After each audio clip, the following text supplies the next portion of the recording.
So many of my clients don't have a clue what they want to do when we first start working together, or when we even first have that discovery call, that initial call where I ask them, tell me what are your goals and what are your dreams, and there's a silence.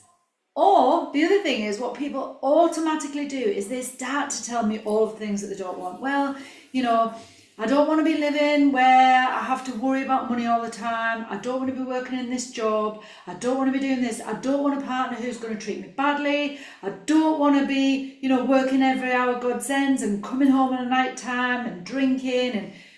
And I'm asking the question, what do you want? What are your goals and dreams?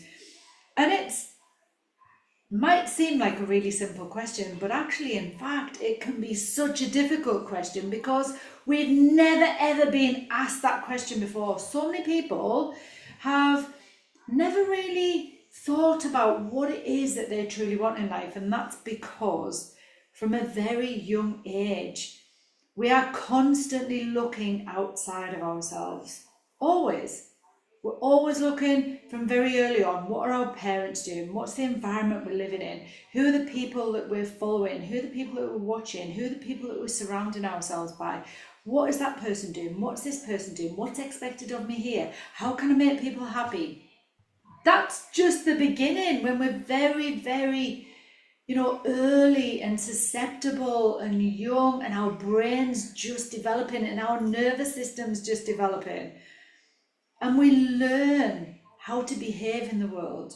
We learn how to mirror other people's behaviours. We learn how to repeat what other people are saying. We learn how to do things just to fit into the mould, to be accepted, to be loved, to be cared for, to feel like we're part of something. And then by the time we get to school, again, we're trying to adapt, we're trying to fit in, we're trying to find our place in the world. We're trying to go along with what's expected of us and do all of the things that we're supposed to do, whether we like them or not, because our teachers are telling us that, our parents are telling us that, the people that we're hanging around with us are telling us this is how we should be. And then by the time we come to leave school, we're starting to get into relationships. And again, we have this inherent need that we want connection, we want to be loved.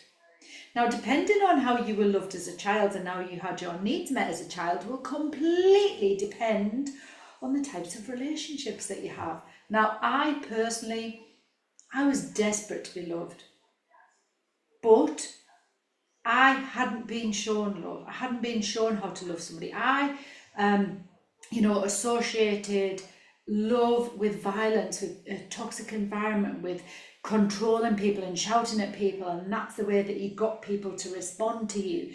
My nervous system was wired from a very early age to find ways to protect me, even though it might not have been a life-threatening situation.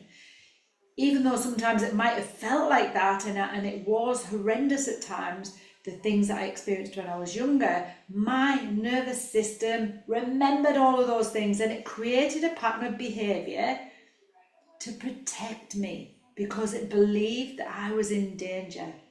And I used to think that my nervous system, that I was a fighter, I was somebody who would fight back all the time, where in actual fact, as I've done the work in my later years, what I've discovered is that my nervous system quite often goes into the fawn response. Now, if you don't know what the fawn response is, that's absolutely fine. It's another way that your body tries to protect you. But what we normally do is we end up trying to please everybody else. We end up trying to behave in a way that calms the situation down. So your nervous system is ready.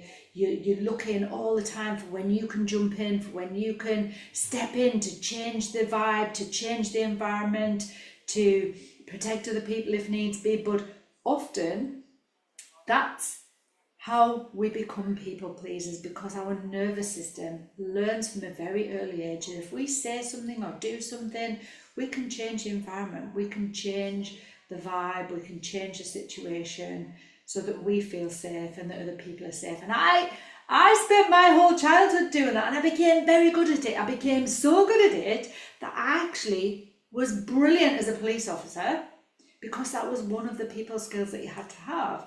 You know, people pleasing, as a police officer, you want to help other people. You want to calm the situation down. You don't want it to escalate. Sometimes that means, you know, pleasing other people, doing what other people might want in that moment just to get control of the situation. So I was brilliant at that.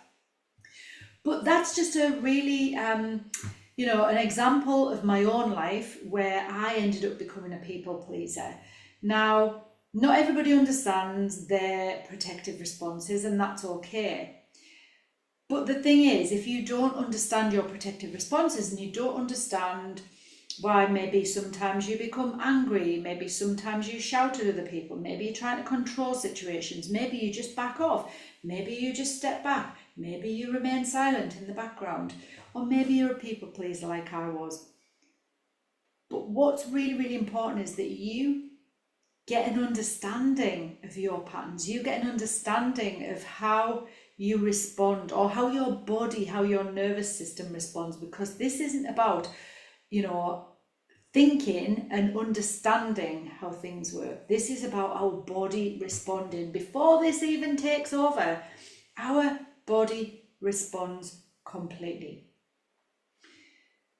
So when people ask, what do you want to do? What do you want out of your life? No wonder we haven't got a clue, because we believe that actually this is what is, you know, this is our life, this is our lot, this is what we're going to do. We're going to go down this path, you know, we're going to get a job, we're going to go to university, we're going to get a career, we're going to get a husband, we're going to have children, we're going to buy a house, we're going to get into a little bit of debt, but we're going to manage and we're going to be able to do X, Y, and Z.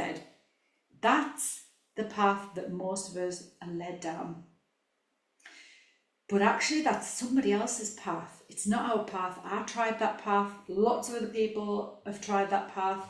So many clients who come to me don't have a clue what their path is, because they've spent their whole life doing what everybody else wants, doing what's being expected of them, doing what society says, doing what they believe is the route that they have to take. But actually, once they start to uncover what it is that they actually do want in life, and that can be really, really difficult. What do they want in the relationships? What do they want money-wise? What do they want career-wise? What do they want to be doing having fun? What do they, you know, they want to do that actually really lights them up? Because most people don't even know that. But once we get some clarity on this, it can just completely change your life. But if you don't know what you truly want deep down, all of those things, if you don't know that, then the chances are that you're just going through your day, every single day, just going with the flow, just doing what you've always done, getting the same results that you've always got. But then you probably find yourself complaining about it all of the time. Like I used to, and many of my clients used to. But once you get clarity around that, it is so, so rewarding. So if you don't know what it is that you want, if you find that you're just going through life, responding, reacting to whatever's going on around you, just understand that that is normal, because you don't have the awareness. You don't have the awareness about how your nervous system, when it was, you know, starting to grow, when you were very, very young, how that impacts your body, and how that has created some strategies within you that have helped you throughout the years. Once you understand those things, your life can be completely different. So let me ask you the question, what is it that you truly want? What would you really, really like your life to look like? And if you don't know, get a piece of paper, put a line down the middle of it, and on one side, write all things that you don't want, because we know what they are. That's really easy for people to do, and that's what I get my clients to do. Line down the middle of the paper, write down all of the things that you don't want, and then look at, well, okay, if I don't want these, what might I want? Because your life is about living. Your life is about being happy. Your life is about feeling good every single day.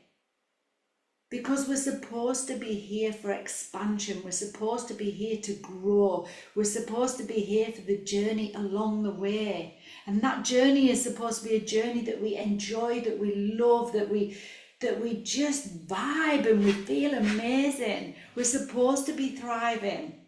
That's what the journey's about. It's not the end destination. It's the steps that you take every single day of your life to feel good. So write those things down. Really think about what it is that you want, not the circumstances you find yourself in, not the things that other people expect of you, not the things that you're just going along with, that you don't actually want, that there's somebody else's, or that you've just become used to, but you actually don't really feel good.